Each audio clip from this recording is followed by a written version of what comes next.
इस वक्त की बड़ी खबर आपको बता दें, उपराष्ट्रपति जगदीप धनखड़ ने अपने पद से इस्तीफा दे दिया है। मॉनसून सेशन के बीचों बीच जगदीप धनखड़ ने अपने पद से इस्तीफा दिया है। उन्होंने इस्तीफे के लिए स्वास्थ्य कारणों का हवाला दिया है। जगदीप धनखड़ ने अपना इस्तीफा राष्ट्रपति द्रौपदी मुर्मू को भेज दिया है। उन्होंने अपने रेजिग्नेशन लेटर में राष्ट्रपति और प्रधानमंत्री का शुक्रिया अदा किया है। जगदीप धनखड़ ने मंत्रिमंडल और सांसदों का भी शुक्रिया अदा किया और समर्थन के लिए आभार जताया। उपराष्ट्रपति ने अपने 8 पैराग्राफ के इस रेजिग्नेशन लेटर में इस्तीफे की वजह का भी जिक्र किया है, जिसमें उन्होंने इस्तीफे की वजह सेहत को बताया है। उन्होंने काम में सहयोग के लिए महामहिम राष्ट्रपति द्रौपदी मुर्मू, प्रधानमंत्री और कैबिनेट के दूसरे मंत्रियों का शुक्रिया अदा किया है। सदन चलाने में सहयोग के लिए जगदीप धनखड़ ने सांसदों के सहयोग के लिए भी धन्यवाद कहा। अपने इस्तीफे में उन्होंने लिखा कि उन्होंने राज्यसभा के सभापति और उपराष्ट्रपति के तौर पर लोकतंत्र के बहुत से मूल्य सीखे हैं। उन्होंने अपने रेजिग्नेशन लेटर में लिखा कि भारत के लोकतंत्र के सफर में भाग लेना अपने आप में एक अनूठा अनुभव है। धनखड़ ने कहा कि भारत के अभूतपूर्व विकास और विश्व स्तर पर उभार का भागीदार बनने पर उन्हें गर्व है। यह रेजिग्नेशन लेटर भी हम आपके सामने रख रहे हैं, जो कि जगदीप धनखड़ की तरफ से अब से कुछ देर पहले राष्ट्रपति को भेजा गया है। इसी खबर पर ज्यादा जानकारी के साथ मेरे साथ देवेंद्र पारिशद जुड़ गए हैं। देवेंद्र जी, चौंकाने वाला खुलासा और फैसला आप इसे बोल सकते हैं, क्योंकि किसी को अंदाजा भी नहीं था कि आज कुछ ऐसा होने वाला है। सदन की कार्रवाई में भाग लिया और कुछ घंटे बाद ये इस्तीफा। इसके पीछे अगर बैकग्राउंड में हम स्टोरी को समझना चाहें तो आपको क्या समझ में आता है? बहुत सारे विवाद हैं जो कि उनके साथ चल रहे थे। 3 साल पहले उन्हें उपराष्ट्रपति के तौर पर यहाँ पर जिम्मेदारी दी गई थी, चुना गया था। दोनों सदन के सांसद चुनते हैं उपराष्ट्रपति। बीजेपी ने एनडीए ने उन्हें अपना कैंडिडेट बनाया था। उन्हें चुनाव में सफलता हासिल हुई और उपराष्ट्रपति बने। लेकिन इन 3 साल के कार्यकाल को देखें तो उसमें कई सारे विवाद उनके साथ रहे। वो विवाद चाहे काम करने के तरीके लेकर रहे हों, वो विवाद चाहे उनके कमेंट को लेकर हों सदन के भीतर, या वो विवाद उनके सदन के बाहर दिए गए बयान को लेकर हों, वो विवाद लगातार उनके साथ चलते रहे।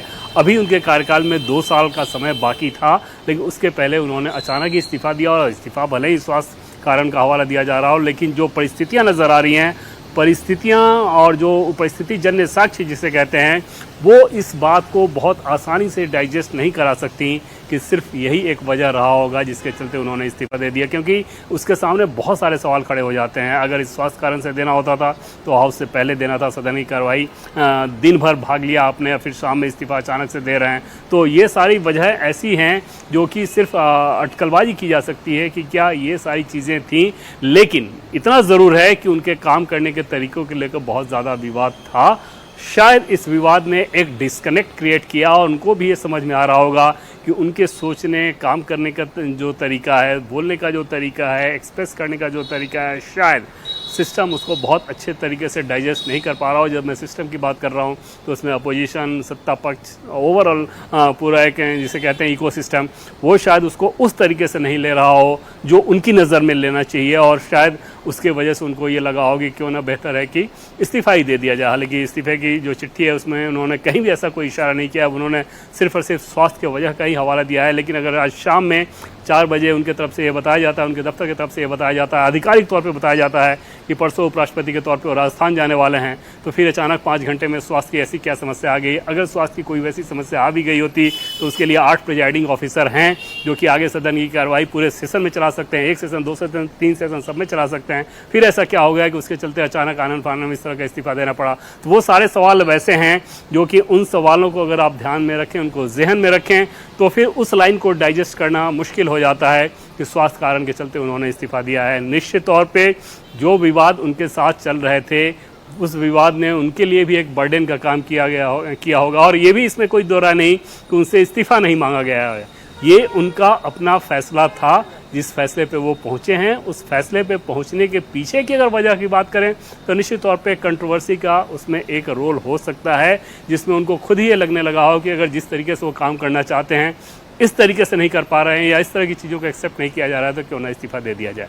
जी। अच्छा देवेंद्र जी, आप भी इस बात का जिक्र कर रहे हैं कि काफी मुखर कार्यशैली उनकी रही है, बेबाक तरीके से वो अपनी राय रखते रहे हैं, काफी पॉलिटिकल रिएक्शन भी उनके उपराष्ट्रपति रहते हुए उन्होंने दिए हैं। तो क्या आप ये समझते हैं कि आने वाले समय में क्या हम इस बात का खुलासा भी सुन पाएंगे कि असल वजह क्या रही है? फिलहाल तो स्वास्थ्य कारणों का हवाला दिया और इस बात का सम्मान भी होना चाहिए जो लेटर उन्होंने दिया है, लेकिन क्या आप ये समझते हैं कि इसका खुलासा होगा? इसमें कोई दो राय नहीं कि वो खुद ही बोलेंगे। अभी तक का उनका काम करने का जो तरीका रहा है, जितने वो एक्सप्रेसिव रहे हैं, समय समय पे वो ज़रूर इस बात को कहते रहे हैं, क्योंकि जब वो इस्तीफ़ा लिख रहे थे तब तक वो उपराष्ट्रपति थे और इसके चलते उन्होंने उन सारी चीज़ों को चिट्ठी में लिखना ज़रूरी नहीं समझा होगा जो उनके जहन में होंगी। लेकिन एक बार इस्तीफ़ा स्वीकार हो जाने के बाद जब वो उस पद से हट जाते हैं तो जाहिर तौर पर उसके बाद एक फ्री बर्ड की तरह अपने आप को वो खुलकर एक्सप्रेस कर सकते हैं, जो कि उनका प्रिय शौक़ रहा है अपने आप को एक्सप्रेस करना। ऐसा लगता है कि वो बहुत ज़्यादा एक्सप्रेसिव हैं और वक्तवलरी उनकी बहुत अच्छी है, अच्छे वक्ता के तौर पे जाने जाते हैं और उनके शब्द बहुत ही अच्छे रहते हैं। नपे तुले शब्दों के द्वारा वो अपने आप को एक्सप्रेस करते हैं जैसा वो एक्सप्रेस करना चाहते हैं। नपे तुले की बात जब मैं कह रहा हूँ तो उनके अपने लिहाज से कह रहा हूँ कि जिन चीज़ों को वो जिस रूप में कहना चाहते हैं, हालांकि उसमें बहुत सारी चीज़ें विवाद को जन्म देती हैं, लेकिन वो उस तरह की चीज़ें एक्सप्रेस करते रहे हैं। तो ऐसे में अपने इस्तीफे को लेकर जब इतना कुछ चलेगा, इतने सारे सवाल खड़े होंगे, मीडिया में निश्चित तौर पर उसी रूप में देखा जाएगा कि क्या किसी कंट्रोवर्सी के तहत इन्होंने इस्तीफा दिया है। तो उस कंडीशन में वो अपने आप को बहुत दिनों तक शांत रखें, कुछ बोले ना, इसकी संभावना कम रहेगी। निश्चित तौर पे समय समय पे वो उन सारी चीज़ों को बता सकते हैं कि आखिर उन्होंने इस काम को क्यों किया। कंट्रोवर्सी उनके साथ साथ चलती है और एक तरह से कहें कि उनके आगे और पीछे दोनों चलती है। और ऐसा नहीं है कि ये सिर्फ उपराष्ट्रपति के समय हुआ है, जब पश्चिम बंगाल के गवर्नर थे तब भी ऐसा ही होता था। अभी सरकार के उन उपराष्ट्रपति के तौर पर उनके कार्यकाल का 2 साल बाकी था, फिर भी उन्होंने इस्तीफा दिया। अब एक चुनौती ये रहेगी कि जल्द से जल्द उपराष्ट्रपति का चुनाव हो और वो जो उपराष्ट्रपति होंगे, दर्शकों के लिए निश्चित तौर पे जानना दिलचस्प होगा कि वो ऐसा नहीं है कि वो बच्चे कार्यकाल के लिए होते हैं, बल्कि जो फुल टर्म होता है 5 साल का, उसके लिए नया उपराष्ट्रपति चुने जाएंगे, जिसमें लोकसभा और राज्यसभा के सांसद उसके लिए वोटिंग करेंगे। जी बिल्कुल। तो देखिए 2027 तक का कार्यकाल था, 2022 में उपराष्ट्रपति के तौर पर चुने गए थे और उसके बाद 2 साल पहले ही उन्होंने इस्तीफा दे दिया है। तो अब जो अगले उपराष्ट्रपति होंगे उनका कार्यकाल 5 साल का ही होगा। देवेंद्र जी, यहाँ पर अब यही समझना चाहेंगे, क्योंकि संसद का सत्र चल रहा है, उपराष्ट्रपति ने इस्तीफा दे दिया है जो कि राज्यसभा में सभापति भी होते हैं, तो आगे अब क्या प्रोसेस रहने वाला है, कैसे संसद चलेगी? ये संसद तो आसानी के साथ चलेगी। जैसे संसद में दोनों सदन की बात करें तो पहले लोकसभा में तो कोई फर्क ही नहीं पड़ना, वहाँ ऑलरेडी लोकसभा अध्यक्ष हैं, उसके अलावा प्रिजाइडिंग अफसर है। राज्यसभा में भी 8 प्रिजाइडिंग ऑफिसर हैं, जो कि राज्यसभा के चेयरमैन यानी कि वाइस प्रेसिडेंट के साथ उन 8 प्रिजाइडिंग ऑफिसर को चुना गया है, जो कि अलग अलग समय पे सदन की कार्यवाही वो चलाते रहते हैं। उन सांसदों की बात करें तो उसमें घनश्याम तिवारी जो कि राजस्थान से ही आते हैं धनखड़ की तरफ, वो हैं उसमें मेंबर, और इसके अलावा पाठक हैं, और इसके अलावा महिला सांसद भी उसमें ऐसी हैं जो कि प्रिजाइडिंग ऑफिसर के तौर पे हैं। सस्मित पात्रा जो कि बीजेडी के सांसद हैं, वो उस कमेटी में हैं। इसके अलावा एनसीपी के अजित पवार की पत्नी सुनेत्रा अजित पवार, वो प्रिजाइडिंग ऑफिसर के तौर पे हैं। तो कुल 8 प्रिजाइडिंग ऑफिसर हैं जो कि सदन की कार्रवाई को सुचारू तरीके से चलाते रहेंगे। और ये इस लिहाज से होते हैं कि अगर हाउस चलने के दरमियान भी स्वाभाविक तौर पर हाउस की कार्रवाई अगर सामान्य तौर पर अगर 8 घंटे चलती है, कि जो कि कई बार 12-14 घंटा 16 घंटा एक्सटेंडेड टाइम भी हो जाता है, तो उसमें एक ही व्यक्ति कुर्सी पे ना बैठा रहे, बल्कि अलग अलग समय पे अलग अलग व्यक्ति बैठे रहें और बैठते रहें, ताकि कंफर्ट के साथ सदन की कार्रवाई को चलाया जा सके। इसलिए प्रिजाइडिंग ऑफिसर की दोनों ही सदनों में व्यवस्था रहती है। इनके केस में देखें अगर, तो वहाँ पर भी स्वास्थ्य वाली जो पंक्ति है वो उसके विपरीत जाता है कि वो ज़्यादा से ज़्यादा सदन की कार्रवाई खुद चलाते थे। और ऐसे में ये समझ में ज़रूर आता था कि कम से कम मेंटली वो फुल्ली इन्वॉल्व हैं सदन की कार्रवाई को चलाने को लेके। कोई उनके अंदर उत्साह की कमी हो, कोई निराशा हो, कोई उदासी हो, ऐसा उनके काम करने के तरीके में कभी नज़र नहीं आता था। और वहाँ पर अचानक से स्वास्थ्य कारणों का हवाला देते हुए इस्तीफा हो तो समझा जा सकता है कि सवालिया निशान तो बहुत सारे खड़े होंगे ही, बहुत सारी अटकलबाजियाँ भी चल रही हैं। आधिकारिक तौर पे क्या आगे वो कुछ बोलते हैं उसका इंतज़ार रहेगा। फिलहाल जो आधिकारिक तौर पर उन्होंने बताया वो यही बताया कि स्वास्थ्य के चलते इस्तीफा दे रहे हैं, तो मानने वाली बात वो रहेगी, लेकिन बहुत सारे सवालों के साथ कि अगर स्वास्थ्य वजह होती तो फिर इन सवालों का क्या जवाब है। जी बिल्कुल। तो देखिए जो त्यागपत्र दिया गया है जगदीप धनखड़ की तरफ से, उसमें इस बात का जिक्र किया गया है कि स्वास्थ्य कारणों की वजह से वो अपने पद से इस्तीफा दे रहे हैं। लेकिन जिस तरीके से देवेंद्र जी भी यहाँ पर जिक्र कर रहे हैं बार बार कि देखना महत्वपूर्ण होगा कि उनकी तरफ से क्या आने वाले समय में इस बात को रखा जाता है कि असल वजह क्या है, या अटकलें हम लगा सकते हैं कि शायद और भी कोई बात हो। देवेंद्र जी, आप हमारे साथ बने रहिए। जगदीप धनखड़ ने जो इस्तीफा दिया है उस पर जयराम रमेश ने ट्वीट किया है। उन्होंने कहा है कि मोदी धनखड़ का मन बदलने के लिए राजी करें, ये देश हित में अच्छा रहेगा। जयराम ने आगे अपने इस ट्वीट में कहा है कि जगदीप धनखड़ का इस्तीफा काफी चौंकाने वाला है। ये ट्वीट भी हम आपको दिखा रहे हैं जिसमें उन्होंने इस फैसले को चौंकाने वाला बताया है।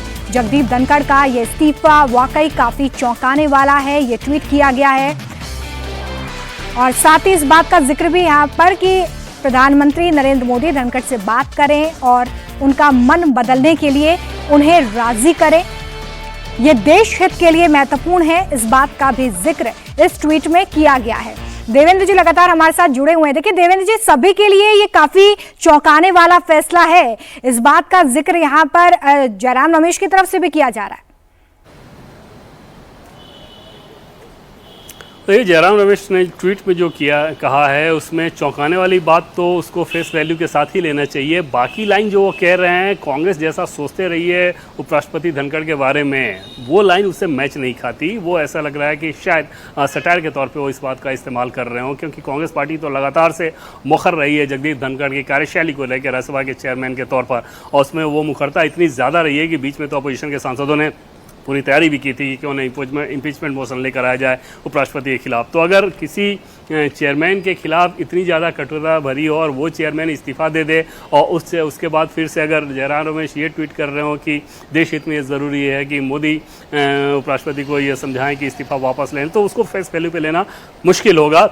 चौंकाने वाली जो बात है वो बिल्कुल सही है कि हर कॉरिडोर से सरप्राइज़ के तौर पर ही देखा जा रहा है कि ऐसा कैसे, अचानक कैसे सदन की कार्रवाई में आज आप थे, बीच में आप इस्तीफा दे सकते थे। बहुत सारी चीज़ें ऐसी हैं जो कि सवालिया निशान खड़े करती हैं इस्तीफे की टाइमिंग को लेके, इस्तीफे के तरीके को लेके, और उन सवालों का जवाब, सबसे बेहतर जवाब तो खुद जगदीप धनखड़ ही दे सकते हैं अगर आगे वो बोलेंगे तो। बिल्कुल, फिलहाल उनकी तरफ से जो बताया गया है वो यही है कि उन्हें हेल्थ इश्यूज हैं जिसकी वजह से वो इस पद पर नहीं बने रह सकते हैं, संवैधानिक पद से वो इस्तीफा दे रहे हैं। देवेंद्र जी, टाइमिंग को लेकर भी यहाँ पर सोचना होगा ना। आज ही संसद का सत्र शुरू हुआ, आज उनकी तरफ से स्पीच भी दी गई, तमाम बातों का जिक्र उनकी स्पीच में हमें मिलता है जिसमें वो कहते हैं कि हमें भाषा की मर्यादा का ध्यान रखना चाहिए। तमाम बातें उनकी तरफ से आज कही गई और उसके कुछ ही घंटे बाद ये इस्तीफा सामने आता है। आपको लगता है कि कुछ ही घंटों में यह फैसला लिया गया या पहले से पशुपेश होगा मन में इसको लेकर? नहीं, पशुपेश वाली बात नहीं नज़र आती, क्योंकि अगर वैसा, एक तो पहली बात कि इस तरह से कि व्यक्ति वो नज़र नहीं आते, वो बहुत ज़्यादा इम्पल्सिव नज़र आते हैं, इमोशन ड्रिवन व्यक्ति नज़र आते हैं। और इस तरह की अगर बात होती पहले से तो शायद आज सदन की कार्रवाई से ही वो ज़्यादातर समय गायब रहते हैं। और सुबह उन्होंने नए सांसदों को शपथ दिलाया, उसके बाद मल्लिकार्जुन खड़गे को बधाई देने वाला उनका ट्वीट आया था। फिर उन्होंने ये बताया कि लोकतंत्र में कैसे ज़रूरी है कि राजनीतिक दल एक दूसरे के साथ सामंजस्य रखें, बनहमी रखें। तो इस तरह की सारी बातें उन्होंने की। उसके बाद फिर बताया गया उनके दफ्तर के द्वारा और आधिकारिक तौर पे उनका कार्यक्रम भी बताया गया कि 23 तारीख को वो जयपुर जा रहे हैं, राजस्थान जा रहे हैं। तो ये सारी चीज़ें तो लगातार हुई है। फिर उसके बाद अपोजिशन के लोगों के साथ उनकी बैठक भी हुई, और इन सारी चीज़ों के बैकग्राउंड के बाद अगर अचानक 3 घंटे बाद इस्तीफा आता है तो समझा जा सकता है कि वो कितना स्पॉन्टेनियस रहा होगा। अगर स्वास्थ्य कारण की वजह से भी उनको इस्तीफा देने की नौबत उनके लिए आती तो शायद वो जिस तरीके से वो काम करते हैं सदन में उसका अनाउंसमेंट करना ज्यादा बेहतर समझते हैं। बिल्कुल, लौट रही हूँ देवेंद्र जी आपके पास। कांग्रेस के सांसद इमरान मसूद ने कहा है कि जगदीप धनखड़ आज दिन भर राज्यसभा में काम करते रहे, रात को खराब सेहत का हवाला देकर इस्तीफा दे दिया। ये बात कुछ हजम नहीं हो रही है। इमरान मसूद की तरफ से बड़ी बात कही गई है। वो ये कह रहे हैं कि आज दिन भर संसद का सत्र जिस तरीके से चला उसमें उन्होंने हिस्सा लिया, अब इस्तीफा दे दिया है, ये बात हजम नहीं हो रही है।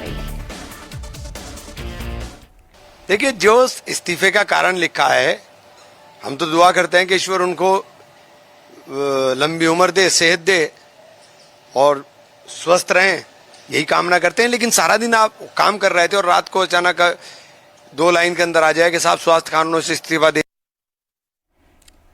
हमारे पॉलिटिकल एडिटर देवेंद्र पारिशद लगातार हमारे साथ जुड़े हुए हैं। देवेंद्र जी, आप सुन रहे थे इमरान मसूद को, वो कह रहे हैं कि भाई दिन भर काम करते हैं, रात में स्वास्थ्य खराब हो गया, इस बात का हवाला देते हैं। ये बात कुछ हजम नहीं हो पा रही है।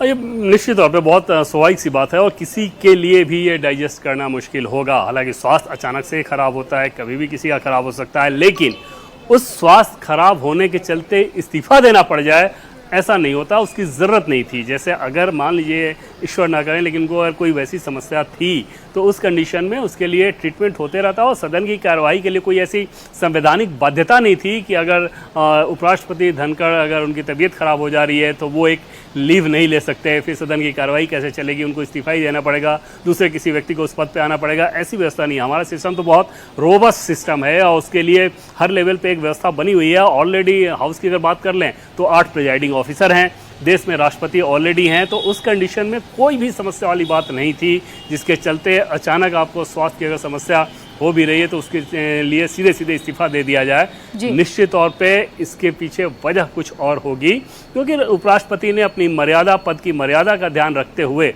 चिट्ठी को बकायदा एक बहुत गरिमापूर्ण चिट्ठी, गरिमापूर्ण इस्तीफा जिसे कहा जाए, उस तरीके से ही पेश किया है उन्होंने।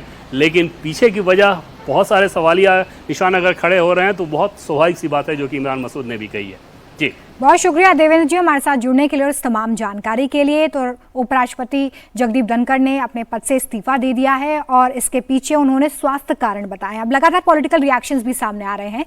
टीएमसी के सांसद कीर्ति आजाद ने जगदीप धनखड़ को अच्छे स्वास्थ्य की शुभकामनाएं दी हैं, लेकिन साथ ही ये भी याद दिलाया कि गवर्नर और राज्यसभा के उपसभापति के तौर पर उनका कार्यकाल काफी विवादित रहा है। कीर्ति आजाद ने कहा है कि जगदीप धनखड़ जब पश्चिम बंगाल के गवर्नर थे तो ममता सरकार से लड़ते रहते थे, विधेयकों को मंजूरी नहीं देते थे। उपसभापति के तौर पर भी 50 सांसद उनके खिलाफ प्रिविलेज मोशन लाना चाहते थे। इस बात का जिक्र टीएमसी के नेता की तरफ से किया गया है।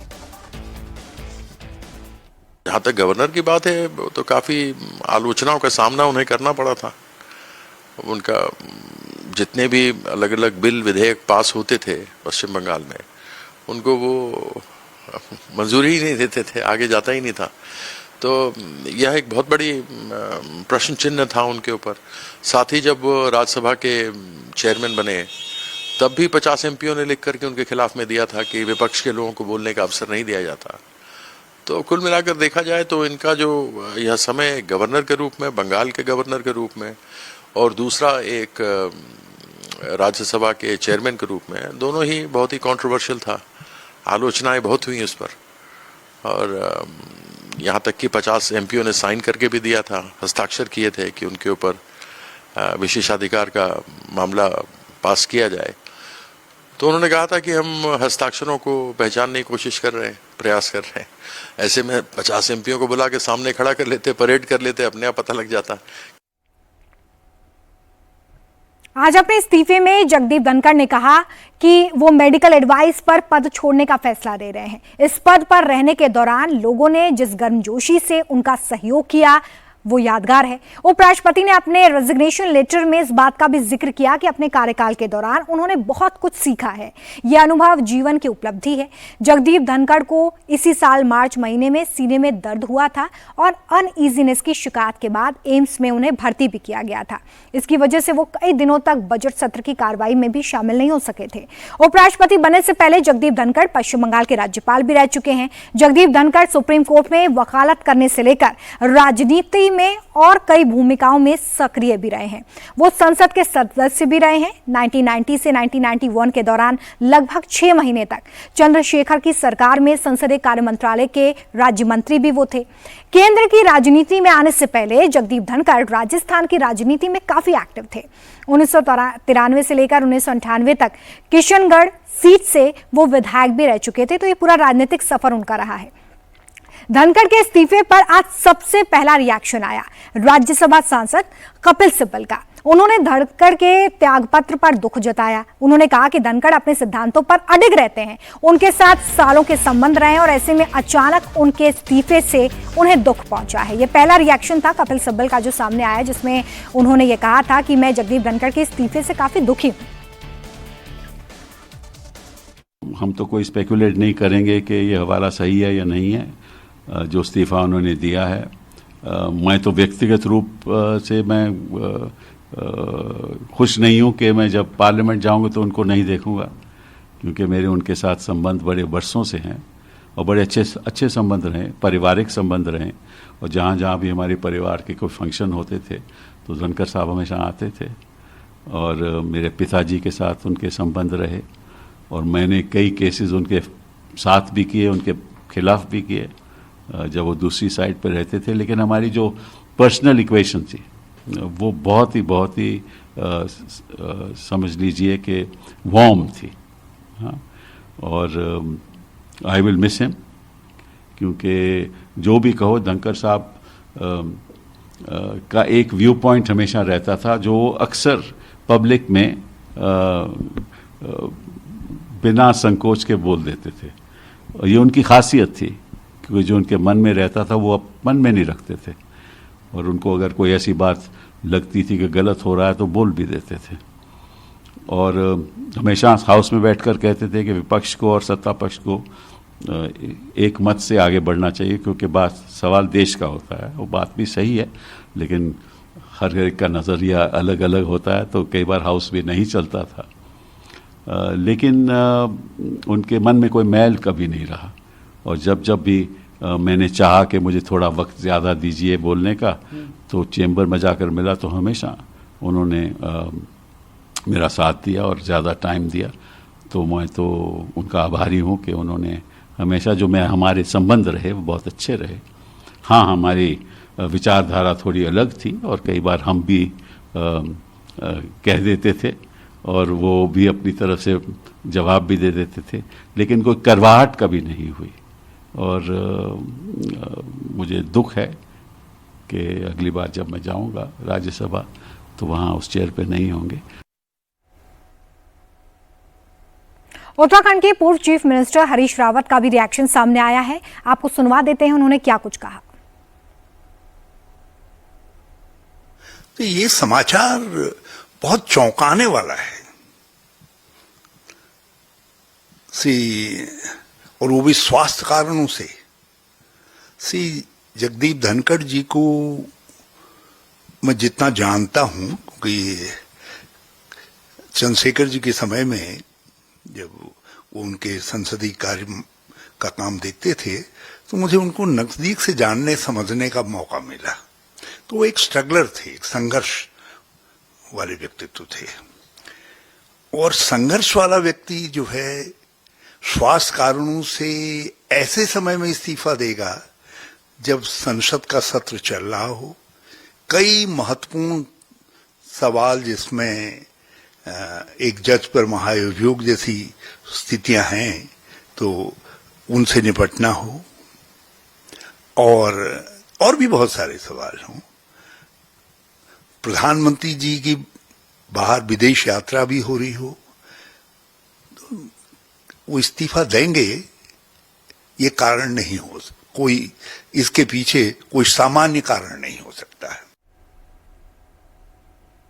वहीं जगदीप धनखड़ के इस्तीफे पर कांग्रेस भी सवाल खड़ा कर रही है। कांग्रेस का कहना है कि इस्तीफा किसी दबाव में दिया गया है, धनखड़ से जानबूझकर इस्तीफा लिया गया है। कांग्रेस ये बात भी कहती नजर आ रही है। बड़ा शॉकिंग और सरप्राइजिंग है ये कि ऑल ऑफ ए सडन शाम को जो है 9:30 के लगभग हमें भी पता लगा कि इस तरह की न्यूज़ सामने आई है। और मैं समझता हूं कि जहां तक हवाला दिया गया है धनखड़ साहब के द्वारा कि उन्होंने हेल्थ इश्यूज़ को लेकर के रेजिग्नेशन दिया है, मैं समझता हूं कि हेल्थ इश्यूज़ की जहां तक बात करते हैं, जब रिसेंटली पिछले 2 महीने पहले पिछले सेशन के दौरान उनको हार्ट की प्रॉब्लम हुई थी, स्टंट लगा था, और मैं समझता हूं कि तीसरे चौथे दिन ही उन्होंने जो है वह ऑफिस रिज्यूम कर लिया था। तो मैं समझता हूं कि हेल्थ के इश्यूज का बीच में आना ये कहीं ना कहीं एक प्रश्नवाचक चिन्ह इस पर लगता है। इस चीज को लेकर के ये निश्चित रूप से जो है सरकार के दबाव में दिया गया इस्तीफा नजर आता। कहीं ना कहीं जो है सरकार ने उनकी किसी बात को लेकर के और उस चीज पर मंथन करते हुए इस निर्णय को उन पर थोपा है, और ये देश के लिए और लोकतांत्रिक देश के हितों के लिए ठीक नहीं है। लोकतंत्र में इस तरह का निर्णय नहीं होना चाहिए, इस तरह के दबाव जो है इतने बड़े पद के लिए नहीं होने चाहिए। मैं समझता हूं कि हिंदुस्तान के इतिहास में ये पहली बार ऐसा हुआ है कि किसी उपराष्ट्रपति ने अपने से चला करके इस्तीफा दिया हो। तो इसको हम इसी नजरिए से देखते हैं कि चाहे किसी भी स्तर का पद क्यों ना हो, सरकार अपने मनमाने ढंग से इस देश को चलाना चाहती है, और वो ये सामने है। कांग्रेस नेता अतुल पाटिल ने भी धनखड़ के इस्तीफे पर सवाल खड़े किए हैं। उनका कहना है कि इस्तीफा बताता है कि दाल में जरूर कुछ काला है, वरना अचानक इस्तीफे का कोई सवाल ही पैदा नहीं होता। इस तरह की घटना 75 साल के इतिहास में पहली बार हुई है। इसके पहले वीवी गिरिजी ने इस्तीफा दिया था, लेकिन वो राष्ट्रपति पद पर जाने वाले थे इसलिए दिया था। ये जो इस्तीफा है ये बहुत बड़ी राजनीतिक घटना है। कहीं ना कहीं वो आहत हुए हैं, कहीं ना कहीं किसी एक व्यक्ति के महिमा मंडन के लिए, एक व्यक्ति को बचाने के लिए संसद को फेस करने से, राज्यसभा को फेस करने से किसी मुद्दों पर चर्चा करना चाहते थे, करवाना चाहते थे, या उन्हें करवाने नहीं दिया, कहीं वहां उनका मन आहत हुआ, या फिर उनके पास कुछ ऐसा है जो सरकार नहीं चाहती है बाहर आए और इसके वजह से उन्होंने इस्तीफा दिया। अगर तबीयत की बात थी तो संसद चलने के पहले ही वो करते थे, 15-20 दिन, महीना भर पहले। ऐसा तो नहीं कि अचानक से तबीयत खराब हो गई है, आज ठीक ही दिख रहे थे। तो कुछ न कुछ दाल में काला है, कुछ न कुछ ऐसी बात हुई है जो सरकार चाहती है वो करे और उन्होंने मना कर दिया हो। तो आने वाले समय में तो सच सामने आएगा ही। लेकिन हमने पर्रिकर जी को भी देखा है, सुषमा स्वराज जी को भी देखा है, और अभी ये धनखड़ जी का इस्तीफा देकर जाना, ये कहीं ना कहीं पाप का घड़ा जब भरता है ना, तो ऐसी कहीं ना कहीं घटनाएं होती है।